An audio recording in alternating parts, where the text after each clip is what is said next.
Joe Biden walks away as the presumptive frontrunner. The stock market takes a little bit of a tumble again. Carlos Maza is still a douche, and the Sears Tower gets a new name. I am Jay Edgar, and this is Contemporary.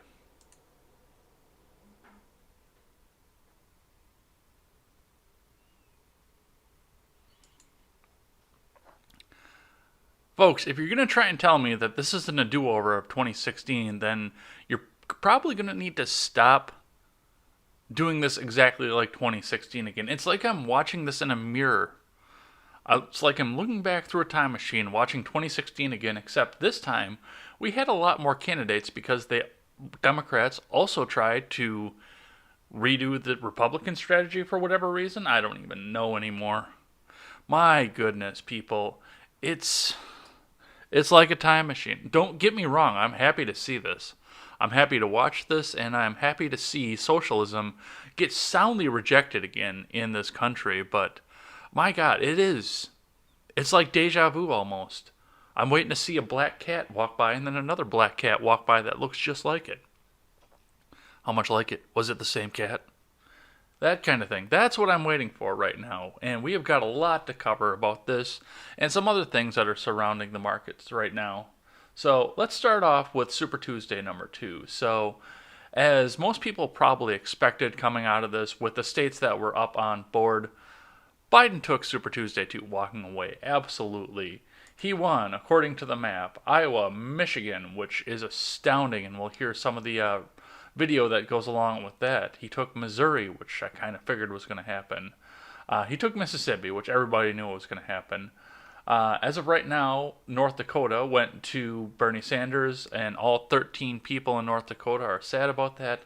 And Washington State has been in a dead heat. They're within 0.2% of each other currently. Sanders and Biden, with 69% of the vote in and counted and ready to go. It is way too close to call. They're 335, 498 to 333, 414. So, yeah, they're within, just outside of 2,000 votes apart from each other, with 69% of the vote in. This is going to stay a tight one. They're just going to wind up sharing their delegates with each other at this point. Due to early voting, of course, Warren walked away with 126,000 of those votes, which I'm sure is going to bemoan all the Sanders fans who think that all of those votes were automatically going to go to Sanders, even though I think you called me a liar on national TV. Trust me, folks, those votes were not going to Sanders. Those votes were staying home. I don't know why 126,000 people wanted to vote for Elizabeth Warren, but stranger things have happened. So as of right now, with the distribution that they have, and they still have to distribute some of the delegates here, Biden is up to 837 delegates. Sanders is at 689. So Biden has got a commanding lead at this point. And most of your mathematicians out there are looking at this and starting to say that it's time to start saying Biden's going to be your nominee, and we're not even going to need to pull the super delegates out. Florida is going to go, unless some miracle of voter fraud happens, Florida is going to go handily to the former vice president, with only the two of them and Tulsi Gabbard in. And that's just the Cuban influence out there, because, Cuba saw communism right off the bat. And as much as Bernie Sanders wants to say that it's not socialism, it's not communism, it's communism. It's democratic socialism. It's not the same thing, because I said so. I spent all of the 70s and 80s saying government take over business, but now it's different. So this is going to be an interesting. I know Jen the Libertarian was first saying that we have an actual honest-to-goodness race out. We don't. This is 2016 all over again for the second time, and it is amazing to watch. It is absolutely amazing. I'm so glad I get to see this happen here. And this is, there were two options that they were going to have if we got to see some of this happen here. Styx has brought both of them up, and I think they both wind up in the same place. First off, this is going to cause there's a massive rift in the Democratic Party already, and we'll talk a bit about what's going on Twitter right now as well. But, the progressives and the Union Democrats cannot exist in the same place. They have two different of ideals. They're somewhat similar in the fact that everything should be equality of outcome. For the most part, that's one of the key components of the union. But, I mean, the union Democrats are not going to stand by while we continue to give more and more welfare to people who don't want to do the work while they're standing there being the ones who are doing the work. I know Democrat socialist Alexandria Ocasio-Cortez tried to pander by saying that all her Green New Deal jobs are going to be union jobs because who doesn't love forced participation in a private industry? But once again, the people who are going to do the work and the people who don't want to do the work and still collect the money cannot exist in the same plane. It's just not going to happen.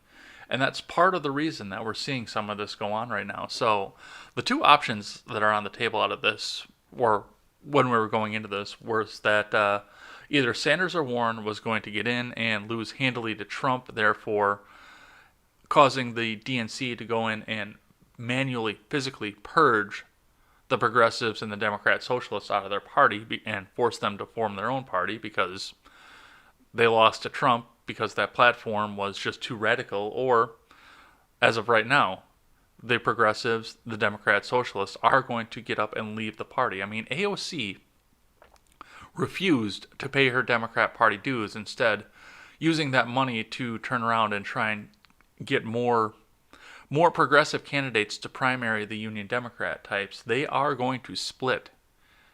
And it's going to be hilarious, by the way. The Democrat Party needs to rebuild. It absolutely does.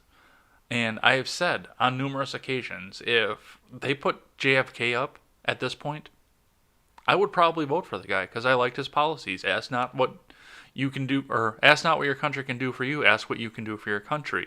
But the Democrat Party has come down to ask what your country can do for you. Or in some cases, as I almost Freudian slipped there, ask what your country can do to you if you're a tax-paying citizen. So this is going to be great to watch. I love watching this here.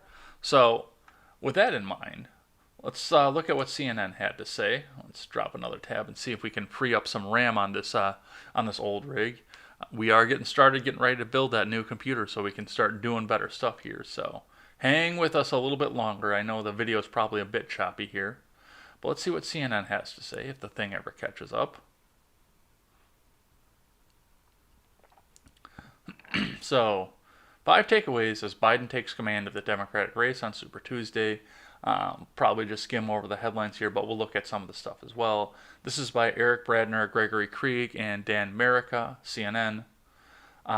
Cleveland, the former vice president handily defeated Bernie Sanders on Tuesday in Michigan's primary, halting the Vermont senator's hopes of a comeback in the state where he'd stunned Hillary Clinton 4 years ago. Biden also notched massive wins in Idaho, Mississippi, Missouri. Sanders won in North Dakota. Washington hasn't been called yet, but as of Wednesday morning, Biden was in a tight race there with Sanders, another state Sanders needed to win. So, first takeaway, Biden begins his pivot. Speaking at the National Constitution Center in Philadelphia, Biden delivered a message of Democratic unity, extending an olive branch to Sanders and his supporters, almost as if the Vermont senator had already exited the race. That is important to see, too, because, I mean, we're sitting here looking at some of the Twitter headlines, and they're talking about write-in Bernie already. So I actually started looking for articles seeing if Sanders had exited the race this morning, because I honestly thought that he had, but he has not. But, I mean, Biden is trying to get all of his supporters on board. I want to thank Bernie Sanders and his supporters for their tireless energy and their passion, Biden said. He echoed a common Sanders line on healthcare, touted their common goal, and said they would work together to defeat Trump. And then he went on into an incoherent, rambling story about his leg hair and corn pop. Next takeaway, Sanders has a decision to make. Michigan delivered Sanders his best night of the 2016 primary, reviving his campaign as Clinton threatened to run away with the nomination. In 2020, the state might have done the opposite, beating down his campaign and opening the path for Biden to break clear in the delegate race. Yeah, I mean, it's almost mathematically impossible at this point for Bernie Sanders to win the nomination, unless we go to somehow a brokered convention.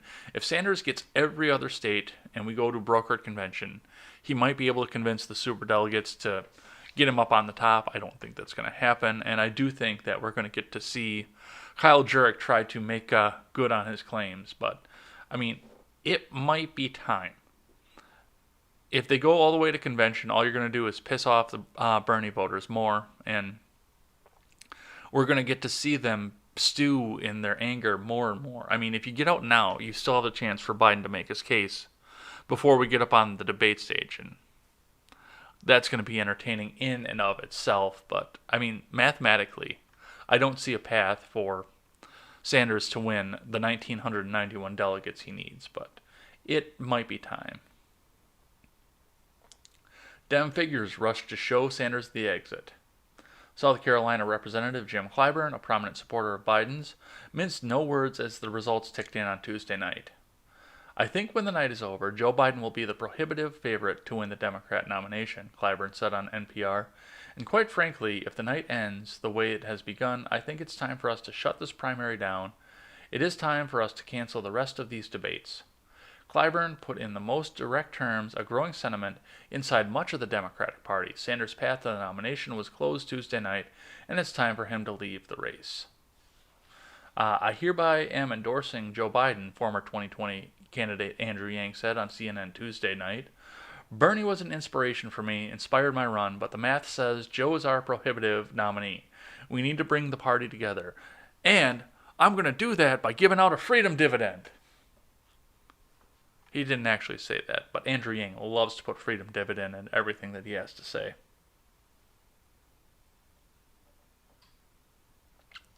Biden is rocking the suburbs.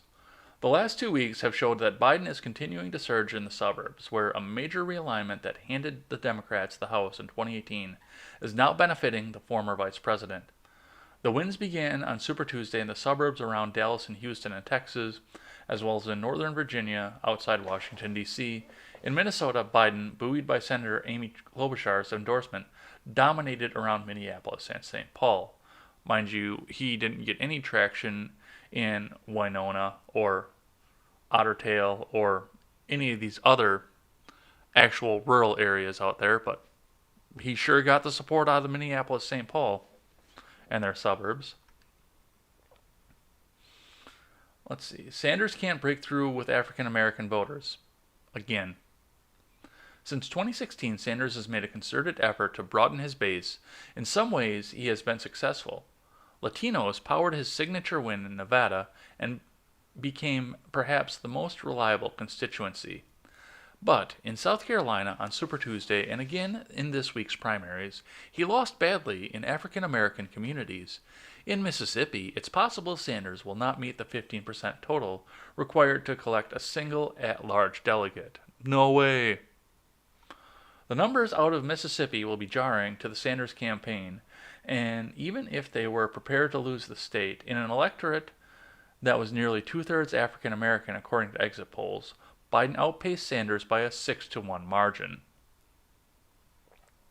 So that's what CNN says we need to be taking away from all of this, and I tend to, I can't believe I'm about to say I'm about to agree with CNN, but I do tend to agree with the sentiment that they have there. Now, Sanders win. I just spent too long saying Bernie Sanders. Biden's win in Michigan was a bit surprising here, and I've got, I had a little bit of video. I might have to go and collect it back up again, but I know CNN put out some video here. I'm actually, I've got the clip on CCN. Once again, I haven't had a chance to blur out the video here, so we're just going to do audio off of this. So I'll skip ahead, but let's go ahead and see what Biden had to say to one of the auto workers over in Michigan while he was getting ready for all of this.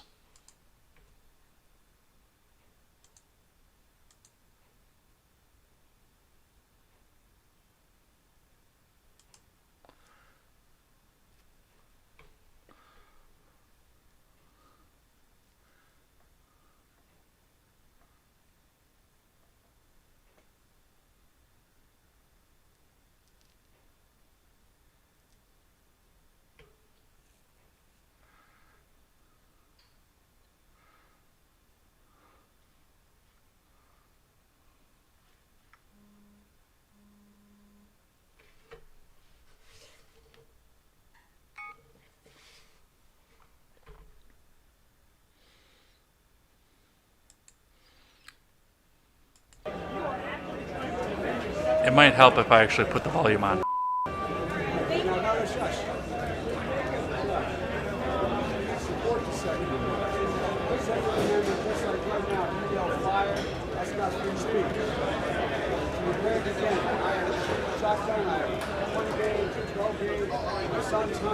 Guess what? You're not allowed to own anyway. I'm not taking your gun away at all. You need 100 rounds? You were in Beto when you said you're going to take her gun. I did not say that. That's not true. I did not say that. Joe Biden defending his. So, I know it was a little bit hard to hear on that particular clip, but basically what had happened was a union worker confronted Biden about his anti-gun stance and said that he was going to try and take away the gun. And Biden said that he was always a proponent of the Second Amendment, and he is okay with everybody going out and having a shotgun, but nobody needs 100 rounds. He also said that the particular voter that he was trying to court was full of shit, and I've seen reports that he slapped them. I did not see that in the video clip, but I mean, he's got Alzheimer's and he's angry. It wouldn't surprise me either at this point. So the voter also brought up an interesting point here because Biden did come out and say, yes, he's going to appoint Beto as his gun czar. So he's going to, Beto came out and said, hell yes, I'm going to take your AR-15, your AK-47, your weapons of war, your, let me shred on this guitar, brother. So the gentleman has the right to be concerned, especially given the activities of the Biden campaign and the fact that he's appointing a cabinet and he's not completely in his mental faculties. So, I mean, if he's going to appoint Beto to be his gun czar and he doesn't know what state he's in 3/4 of the time, there's a reasonable chance to say that his administration is going to try and do a gun grab at some point here. Thank you, CCN, for putting that up here. So, the Bernie campaign is also saying voter suppression. And first off, the hashtags are trending around Twitter right now. Write in Bernie and bye bye Biden. First off, we're looking at the Biden camp coming out and saying that this is a GOP plot, this is a Russian plot, these are bots, these are people trying to influence the election. No, these people are asking for a revolution. And the Democrat Party's not letting it handle that. And I saw I forget who posted it, but somebody actually, I think it was Fritz from Fritz, yes it was Fritz from Fritzcast, posted and said that, yes, Bernie Sanders has no balls because he's running on the Democrat ticket to try and run the revolution. The Democrats are rejecting him because he's never actually been a Democrat in his life. He's just caucused with them. If he had the balls and he thought he could start the revolution, get enough people behind him, he would run third party. And I think a lot of his followers want him to. In fact, this write-in Biden thing suggests that, yes, his followers want him to run third party. And I want to see that.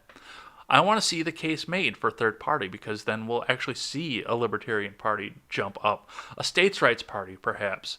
It won't always have to be Democrat and Republican anymore.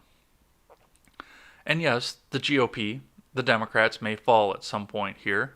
And we may start with a libertarian party versus a progressive party, or a libertarian party versus a green party, or a states' rights party versus a libertarian. I mean, the options are all open, but right now we've got the old guard conservatives that say Jesus, Jesus, that want the libertarians to join on with them with no question whatsoever, even though they don't believe fundamentally in the same social issues. And we want the Democrats and the progressives to all lump together, or the Democrats want the progressives to jump on their train, and they don't support each other either. So Bernie Sanders running third party is a great argument to get this started, and I would love to see it because I think he could gain enough traction that we could take him seriously. But like I said, it's over for Bernie and the Democrat Party. They've told him that he rejects them, but they're also running out right now and saying voter suppression, and the African American vote was suppressed, and it would have gone to Bernie, and Bernie would have won. And we look at Mississippi, and I call bullshit on that, but there was an instance that may be questioned as voter suppression. Poll workers mistakenly turn away Kansas City mayor on election day. This is from Shane Bergen and Abby Dodge over at KCTV CBS News, which I believe is in Kansas City. So, Kansas City Mayor Quinton Lucas was turned away from his polling location Tuesday morning because poll workers mistakenly thought he wasn't in the election database's systems. Lucas, a Democrat, made a video about the importance of voting before he headed to his normal polling location, Mount Pleasant Baptist Church, to cast his ballot shortly after 7 a.m. But he said a worker couldn't find his name in the system, even though he had cast ballots for himself at the site several times during 11 years of voting there. Lucas did not mention in the video his own issue with casting a ballot, but stated in the caption to the video, "I made the video this morning about the importance of voting, then got turned away because I wasn't in the system, even though I voted there for 11 years, including for myself 4 times," Lucas said. "Go figure, but that's okay. We'll be back later today." Lucas went on to say, "We will be following up. Most people don't have my privilege to come back." Well, I don't necessarily know how much that's going to sway the vote and try and bring Viva la Revolution for Bernie up to the end of this, but I thought it was an interesting anecdote because, I mean, same-day voter registration is something I do support as long as you have purged voter rolls. So, yes, you can have a database of people who may have voted there, but you got to purge those rolls every time. People have to register every time. Otherwise, you get the dead people, the criminals, or people that are just jumping in to try and vote under somebody else's name, to maybe try and cancel out a vote here or there, or try and get the election influence that they want. And people say that this is an anecdotal thing, that it never happens, but these are the same people who are against purging the voter rolls because it might make it harder for other people to vote. So that's just an interesting anecdote. I don't think it changed anything here. In other news, the stock market is back on a massive roller coaster here. We opened up this morning 500 points down on the Dow. This is according to CNBC. Oh, they updated it now. It's 600 points, rather. So, according to Fred Imbert over at CNBC, Dow plunges 600 points as Wall Street's wild trading streak continues. Which, like I've always said, you have to expect this. Our oil barons cannot invest in American oil right now because Saudi Arabia undercut Russia to try and push Russia out of the picture, but that did have a negative impact on us. And yes, while we're going to start spending more money and diversifying out of this, we also have the coronavirus that's interrupting supply chains. Most of Italy, or not most of, but most of the big parts of Italy are under quarantine right now, and other countries are starting to quarantine themselves as well. We've seen supply chains from China get interrupted, and I mean, China's trying to say that they're in the decline right now, and I don't believe it, but the whole world is up in the air with this virus. Global trading is up in the air. We can't import things. We can try and hire more people. I think that is going to push us back up, but yeah, there are a lot of factors going on with the market right now. And nobody knows what's actually going to happen with this payroll tax thing. I'll talk about that in just a moment. So, stocks plummeted on Wednesday in another volatile session as Wall Street worried about a possible fiscal stimulus package aimed at curbing slower economic growth due to the coronavirus outbreak. The Dow Jones Industrial Average traded 622 points lower, or about 2.5%. The S&P slid 2.5%, while the Nasdaq Composite dropped 2.1%. Oil prices fell, along with Treasury yields. U.S. crude fell more than 3% to $33.25 per barrel. Meanwhile, the benchmark 10-year note yield traded at 0.7%. President Donald Trump suggested Tuesday a 0% payroll tax that could last until the end of the year. However, the timing of such policies being implemented remains uncertain. And I want to point something out. President Trump is saying payroll tax. He's going to give a payroll tax holiday for the rest of the year. One of the problems that I have with that is it's not an income tax holiday for the rest of the year. Yes, you're going to see a lot more in your paychecks every week if you're not getting your federal taxes taken out. But this early in the year, that's dangerous because the income tax rate for everybody is going to stay the same, and that needs to be addressed. Otherwise, you're not going to pay in off of your paycheck every week, which I have a problem with in the beginning, but I actually do have a point to that at the end of this. The problem is you're not going to pay any more income tax in for the rest of the year off of your paycheck, And then suddenly you're going to go see your tax professional next year, and you're going to be handed a gigantic bill that you have to pay to the federal government right away. Especially for the people who waited till the very end to do that. They are going to be the hardest hit because they're going to have a massive bill and one day to pay it. So if you're going to give the payroll tax holiday, you got to give the income tax holiday too. We have to have a much lower income tax rate. Otherwise, you're going to put a lot of people out into the poorhouse with this. And I'm a little bit in favor of this. I don't want to see people suffer, obviously, but it's going to damage the economy more if they do that. But I remember last year around tax time when Matt Christensen, I was religiously watching Beauty and the Beta at the time. Actually, I think it was the year before because I think I was still living in the old place, in my old studio. Either way, Christensen went to go and pay the taxes and basically came out and said that he had just got a Me Too event from the tax person that had done his taxes. Because he's paid by donations almost exclusively at this point, he's registered as a small business and he doesn't get taxes taken out every month through all of his various platforms. So he has to go up and write a check like I suggested at the end of the year every year. And it is a big check. And what he said has rung with me. It stayed with me from the moment that he said that. He said that if they didn't take out payroll tax, if you didn't get tax taken out of your check every week, and everybody had to pay in at the end of every year, you would see the tax rates change almost instantly. Because everyone would realize what they're paying. You have complacency with your payroll tax. You have no idea what you're paying into the federal government because it just automatically comes out. You never see it. With so many places going paperless, nobody bothers to check their stuff. People have no idea what they're paying in for taxes. They just pay it along, and all they see at the end of it is the refund, or worst case scenario, the big tax bill that they owe at the end of the year. That's all that they see is the refund. They don't care about what your actual contribution is to the tax system. So this may be something to kick the tax rates into gear for the individual, but I think it's just going to screw a lot of people and put us in a very, very hard trading place next January. So that's something to consider, and that's something to keep in mind as you go through. If this actually does take place, if you get a payroll tax holiday for the next 7 months, or, what is it, 9 months? 9 months left in the year, I'm sorry. If you get a payroll tax holiday for the next 9 months, then keep in mind that you're going to have to keep a little bit of that money aside to pay thousands of dollars of taxes in January. So that's something interesting. Yes, it would help the economy right now. Yes, it would help people right now, but it is going to hurt us in the long run. So keep all of that in mind. So what else do we have going on here?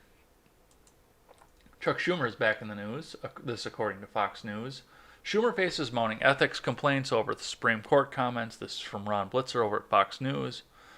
Senate Minority Leader Chuck Schumer, Democrat, New York, is the subject of several ethics complaints following his controversial remarks directed towards Supreme Court Justices Neil Gorsuch and Brett Kavanaugh. In the days following Schumer's statements at an abortion rally outside the court building, comments some described as a threat, complaints were sent to the Senate Ethics Committee and the New York Bar's Grievance Committee, alleging that the Democratic leader's remarks violated ethics rules. Abso-fucking-lutely they did. Yes, he has the freedom of speech. Yes, this is being way overblown. But yes, he broke the rules. And you know that if it went the other way, that if it was, I don't know, Mitch McConnell saying something more threatening about Sotomayor, Ginsburg, or somebody else like that, that, oh my God, yes, the world would be ending. They would be calling for his head on a stake. They'd be beating down his door again. They'd be trying to intimidate him otherwise. This is a very mild punishment, but he broke the rules and he needs to get some sort of punishment out of this. Now, once again, it's freedom of speech. He was talking to his base. I don't think it was that bad that he said that, but it's still against the rules. So, rules for me, not for thee, is not a mantra that we're going to take. We're going to at least get him censured, or get the vote in to get him censured, get him some sort of punishment out of this. I'm very glad to see this happening, even if it is blatantly in the face of 1A. you know it would be exactly the opposite the other way around. People would be calling for the dude's head on a pike. Let's talk about that idiot Mazza, though. That's going to be the fun one here. And everybody's talking about this guy, and as a YouTuber, I feel it's partially my duty to do the same here. So, as we all know, Carlos Mazza went after Steven Crowder to give us the new Adpocalypse. Then he got fired from Vox because they didn't want the controversy surrounding him, and people were boycotting Vox because of it. And then he decided he was going to go to YouTube, and now he's on Patreon, where people can give him little increments here. But some interesting things came out of, about him. This is from the New York Post. YouTube socialist Carlos Mazza slams the wealthy but lived in luxury. This is from John Levine. Carlos Mazza doesn't like rich people. The social media socialist, with more than 150,000 followers on Twitter and YouTube combined, regularly uses his platforms to rail against the wealthy and powerful and urges fans to be skeptical of their opinions. Just found out James Carville, who spends his time lecturing Democrats for being too far left, lives in an absolutely obscene 4-story mansion, Mazza said, in one example from February, blasting the longtime Democratic strategist and posting a photo of Carville's home to his old Twitter account. Dear God, can we stop taking political advice from the ultra-wealthy, he moaned. Oh, the fire brigade's going. You really have to respect this guy's grift, constantly dressing in normal clothes on TV to feign relatability while he's living like this masterful con artist. We should treat gay people the same way we treat straight people, eating them when they get too rich, he said in another post. Like any good online socialist, Mazza raises money for his internet presence through a Patreon account where comrades, a word he uses to describe his supporters, can fund him in increments of $2, $5, or $10 a month. But if Mazza wants to start eating the rich, he may have to begin with his own family. Through his clan, the Millennial Firebrand is connected to multiple Florida mega mansions, a $7.1 million pad on the Upper West Side purchased under an LLC, and a yacht by a luxury boat maker, Danzi. But Mazza's mother, Vivian Mazza, was one of the first employees at Ultimate Software, a Florida-based behemoth that now employs more than 5,000 people. Starting in 1990 as an office manager, she ultimately rose to become the group's chief people officer in 2004. In addition to her day job, Vivian Mazza also developed a very close personal relationship with company founder Scott Scher, so close that an independent assessment of the company in 2016 cited the relationship as corporate governance concern. So, Mazza's loaded. Loaded.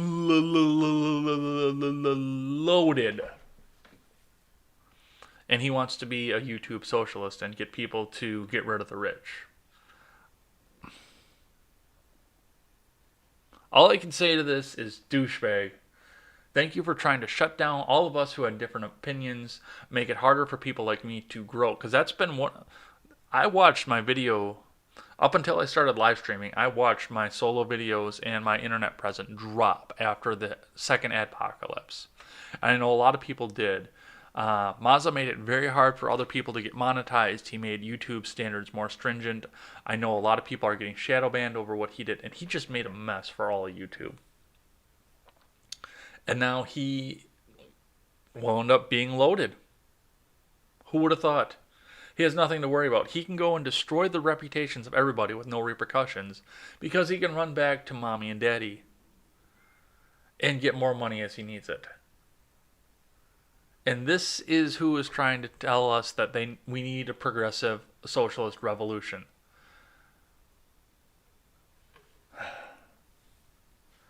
All right, let's do something happy here before we get into things I'm thankful for. So, this is a bit of a local interest story, and it's something for me around here because I live so close to Chicago, obviously, and I know a lot of people now with the relationship that I'm in that have deep ties to Chicago here. So, the Sears Tower, we mean Willis Tower, might get a new name. This is from Joe Dredge over at WROK News Talk 1440 out of Chicago. Let's see.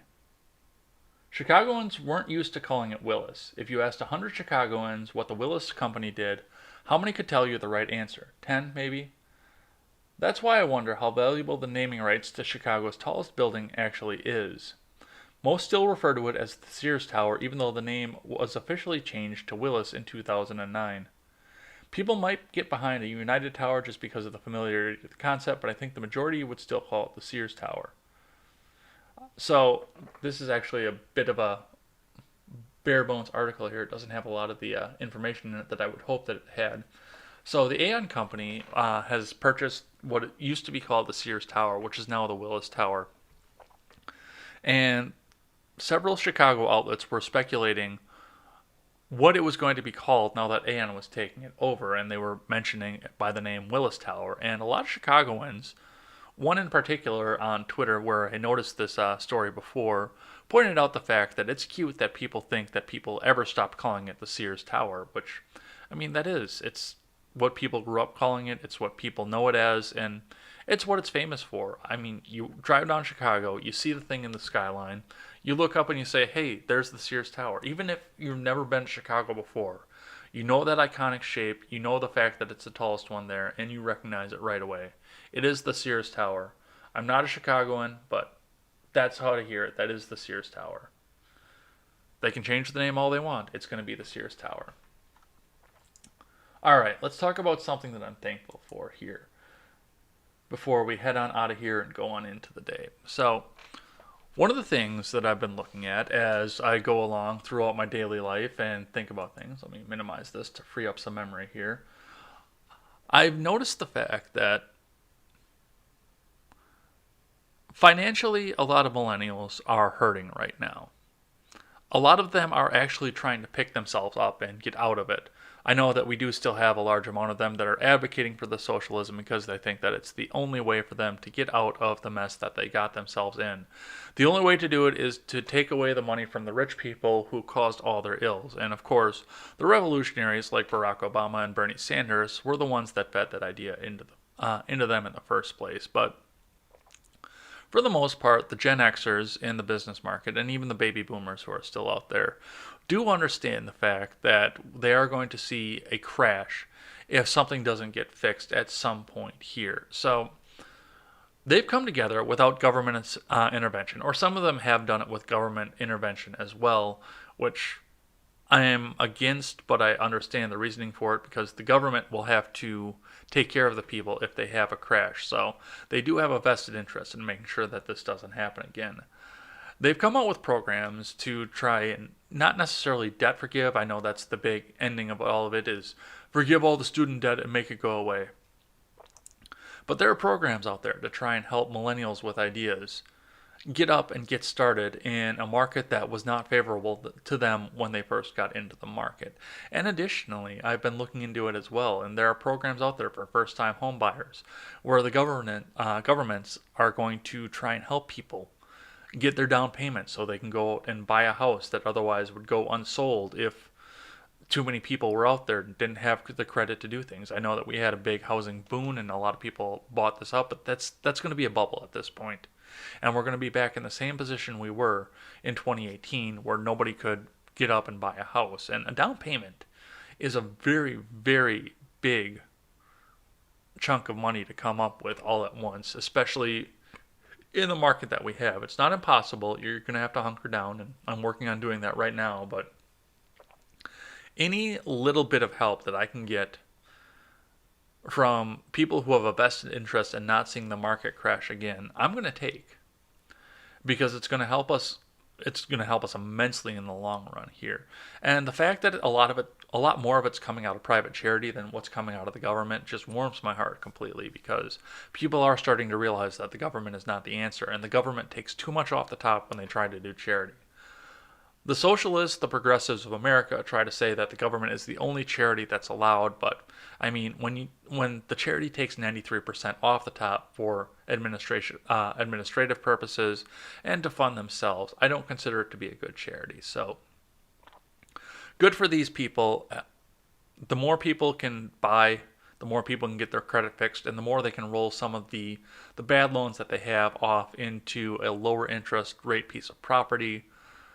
the more they can start fixing their credit, the more they can start innovating, and the more they can start businesses and really crank this economy back up. So good on them. Thank you for private charity. And for what little bit that they help and what massive amount they do take off the top, thank you to the governments for trying to step in and make sure that you don't have to take it in the ass from this as well. Well, we are going to be back here later tonight with 4 hours of Fallout New Vegas. I do hope you'll come by and join me for that. Thank you to everybody who is chatting. Remember, we will get the call out for everybody who chatted, and I'm going to write your names down as soon as I'm off the air here. Everybody who chatted during all of this is going to get recognition on Friday. We'll be back here later today. Until then, I am Jay Edgar, and this is Contemporary.